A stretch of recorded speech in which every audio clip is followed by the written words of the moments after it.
E aí pessoal, quem fala é o Jota e bom, no vídeo de hoje vamos estar falando um pouquinho aí do Risa Terrax. Ele é um fundo imobiliário que mexe um pouquinho com a parte de agronegócio, compra algumas fazendas e arrenda. Então assim, é um fundo um pouquinho diferente do que a gente tem aí dos FIAGs e até dos fundos imobiliários. Então vamos trazer o relatório dele aí, tá bom? E depois a gente vai pegar e vai passar aqui pelo valor dele e tudo mais. Bom, eu trago praticamente o Risa mensalmente, mas eu acho que a partir de agora eu vou começar a trazer ele semestralmente, porque o que acontece? O Risa ele divulga os resultados dele semestralmente e não mensalmente, igual os outros fundos fazem, porque tá mais na parte de agronegócio e os produtores pagam semestralmente, então já paga todo o semestre. Então assim, não tem muita alteração, por isso que ele traz semestralmente. O vídeo desse mês é mais para atualizar vocês em relação ao relatório, que ele teve algumas mudanças e ficou bem interessante, eu vou trazer para você. Aqui fala um pouquinho da gestão, tudo mais, um fundo que iniciou em outubro de 2020, e uma coisa que eu digo assim, que eu acho um pouquinho puxada é a taxa de administração, 1,25 é um pouco alta. A taxa de performance também eu acho um pouquinho acima, porque 20% acima de CDI, mais 2%, então eu acho um pouco altinho. Mostra um pouquinho, né? Dividend yield basicamente 12%, área total em hectares 57 mil, valor mercado por R$4,83 e o dividendo que ele tá pagando aí 85 centavos. Atualmente possui 15 fazendas aí no portfólio. E a avaliação de mercado dos imóveis está em mais de 3 bilhões, tá bom? Aqui ele fala um pouquinho que o IFIX terminou o mês de março com desvalorização, né? Bem besteirinha. Fala umas visões, mas não tem muita informação. Esse é um pouquinho que eu acho que a Risa peca um pouco, sabe? Falta muita informação. Eles continuam falando de safra e tudo mais, mas assim, não falo que é importante de verdade, sabe? Aqui você vai encontrar as informações, tem informação sobre a safra da soja, a safra do milho, fala do algodão também. E aqui que teve o principal diferencial, assim que eu posso dizer, tá? E a parte da DRE que eles trouxeram ela um pouquinho mais, como eu posso falar pra vocês, um pouquinho mais especificada, né? Mais detalhada. Vou até dar um zoom aqui para ficar mais fácil de vocês entenderem. Fala que é feito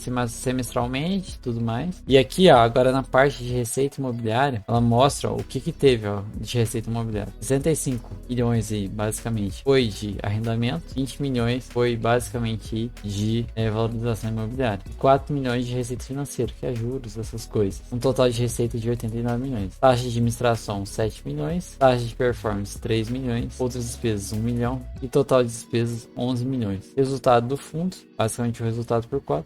Faltou, e aí basicamente entregou aí os 85 centavos por cota. Outra coisa que eles colocaram no relatório, que antigamente não tinha, é a comparação do fundo com a taxa do CDI e do CDI líquido. Tudo mais. Pode ver que o fundo aí tá ganhando do CDI. Mostra, fala um pouquinho das cotas, a quantidade que foi emitida e tudo mais. E a parte que eu achei mais maneira também foi a parte deles terem detalhado um pouco mais as estratégias do fundo. Eu acho que deu uma melhorada gigantesca. Vamos dar um zoomzinho para vocês verem melhor. E vocês podem ver, ó, aqui detalha a Salient e Leaseback, que é o que? O Risa, ele pega, compra a terra de um produtor, para ele gerar liquidez, gerar mais caixa para ele poder investir em outras coisas. E em troca disso, tem um contrato de arrendamento com exclusividade de compra. Como é que funciona? Então, assim, ele compra a terra de um produtor e ele arrenda para esse mesmo produtor. Só que esse produtor faz um contrato de arrendamento e no final do contrato ele tem uma exclusividade de compra, que ele pode exercer a compra pelo mesmo valor que foi vendido. Assim, como se fosse um empréstimo com a garantia já feita. Então, assim,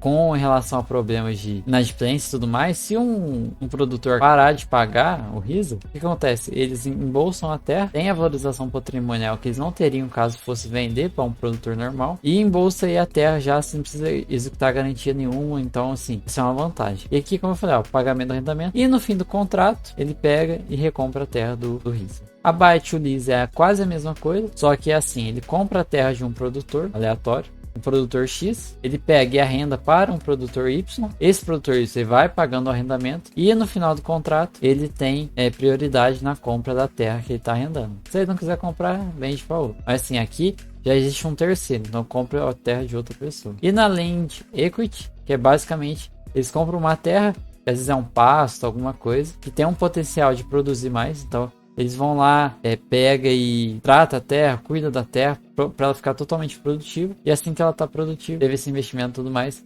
eles pegam e arrendam a terra e também colocam no final do contrato a expectativa de uma venda, vamos dizer assim. Então assim, é uma estratégia eu acho que é uma das melhores, porque nela se consegue ter a valorização patrimonial. Nos outros dois, não tem essa valorização. Você compra pelo mesmo valor e vende pelo mesmo valor. O que você ganha é o valor do arrendamento mensal. Aqui mostra um pouquinho das terras, são 15 no total, sendo essa última em Tupirantins, Tocantins, a estratégia Sale Land Equity, que eu falei errado, ele fala Sale Land Equity, é basicamente como eu expliquei para vocês, que eles compram, esperam a valorização, arrenda e depois vende. Foi comprada recentemente, então assim, ainda não foi, está sendo produzida ainda, né? Então deixando ela produtiva para poder arrendar. E aqui mostra a taxa média, uma taxa extremamente boa, 13, 12% ao ano. Então assim, num cenário de juros baixos, o RISA consegue entregar muito mais do que basicamente o próprio CDI. E acho que é importante mostrar um pouquinho das fazendas para vocês. Então tem